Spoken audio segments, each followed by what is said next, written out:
Habt ihr euch schon mal gefragt, welche Köder bei uns am Oberrhein besonders erfolgreich sind?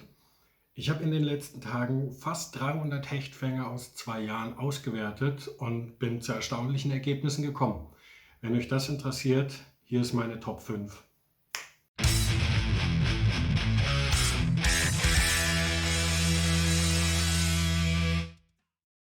Hallo, mein Name ist Robert, ihr guckt Badisch Big Bait Fishing. Auf diesem Kanal werde ich in Zukunft Ködertests machen. Ich werde ein paar Vlogs einstellen vom Angeln am Oberrhein, vielleicht auch ein bisschen abseits vom Oberrhein meine Erfahrungen mitteilen, Tackle besprechen. Und wenn es euch interessiert, unten auf Abonnieren klicken, dann verpasst ihr auf keinen Fall irgendeine Folge.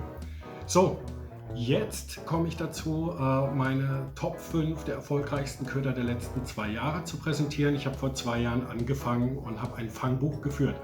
Und das habe ich jetzt mal ausgewertet. Und von den 269 Hechten, die ich gefangen habe, sind 180 Hechte auf die erfolgreichsten Top 5 Köder von mir gefangen worden. In die Wertung kommen nur rein Hechte, die ich tatsächlich auch beim Hechtangeln gefangen habe. Also nichts, was beim Zander- oder Barschangeln als Beifang mitgekommen ist. Entsprechend meinen Vorlieben schmeiße ich natürlich gerne große Köder, daher der Name Badisch Big Bait Fishing, ist natürlich klar. Natürlich habe ich meine Vorlieben, was Marken angeht, was bestimmte Köder angeht. Ich mag zum Beispiel viel lieber Hardbaits als Softbaits, aber nichtsdestotrotz denke ich, dass die Top 5 relativ spannend ist. Wir fangen gleich an mit Platz Nummer 5. Das sind 15 Hechte, die ich in den letzten 2 Jahren mit dem Köder gefangen habe, und zwar die Miuras Maus von Strike Pro. Erstaunlich daran ist, den Köder fische ich erst etwa seit frühem Sommer 2020. Das heißt, er kommt gar nicht in der kompletten Phase vor. Und es gibt noch was anderes, was erstaunlich ist an dem Köder. Im Durchschnitt sind die Hechte, die ich mit der Miuras Maus gefangen habe, verhältnismäßig groß. Das heißt, ich habe keinen Hecht unter 78 damit gefangen. An der Miuras Maus, die hat keine Rasseln, sie lässt sich sehr gut führen. Was allerdings ein Nachteil ist, dass, das sieht man vielleicht hier, weil da schon ein paar Bisse drauf sind, dass die Gummi-Doppeltwister irgendwann nachlassen und man sie nachkaufen muss. Leider Gottes ein bisschen teuer der Köder, aber sehr gut. So, Platz Nummer 4, 21 Hechte auf den Köder, und zwar auf den Picshad bzw. den Picshad Junior. Mein Lieblingsgummiköder, einfach weil er vom Laufverhalten sehr geil ist. Ich mag es, wenn die von unten ein dickes Profil haben. Der Hecht kommt von unten, sieht den Köder, sieht einen dicken Happen. Wir wollen ja auch lieber das große T-Bone Steak und nicht so gerne die Kinderportion Pinocchio im Schnitzelpalast. Was mich etwas gewundert hat und was mich erstaunt hat, ist, wieso so wenig Hechte auf Gummiköder beißen. Ich mache da 2 Sachen für verantwortlich. Zum einen, es ist natürlich meine Vorliebe, am liebsten mit Hardbaits zu fischen. Zum anderen vermute ich allerdings, weil ich auch regelmäßig Gummiköder fische, dass der Angeldruck im Oberrhein so groß ist und der Gummiköder einfach der beliebteste Köder ist, dass die erfahrenen Hechte auch schon sehr viele Gummis über die Saison gesehen haben. Was mich interessieren würde, ist, welche Meinung habt ihr dazu? Fangt ihr gut mit Gummiködern? Wir kommen zu Platz Nummer 3, und zwar der Guppy von Strike Pro. Der Guppy hat bei mir 26 Hechte gefangen, und das, obwohl ich auch diesen Köder erst seit einiger Zeit angel. Das heißt, den habe ich auch erst 2020 gekauft. Gerade die Farbe hier fängt besonders gut. Nachteil ist, der Twisterschwanz ist super anfällig.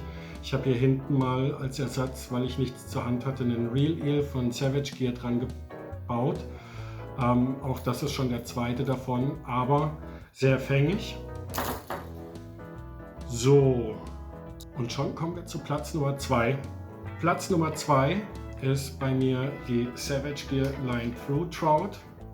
Einmal als Golden Albino und einmal als Rainbow Trout.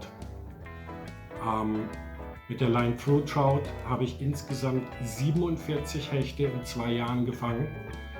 Das Ding hier ist noch unbefischt. Mit dem hier habe ich nur ein paar Würfe gemacht. Das Teil ist ein Verschleißgegenstand. Ohne würde ich niemals an den Rhein gehen.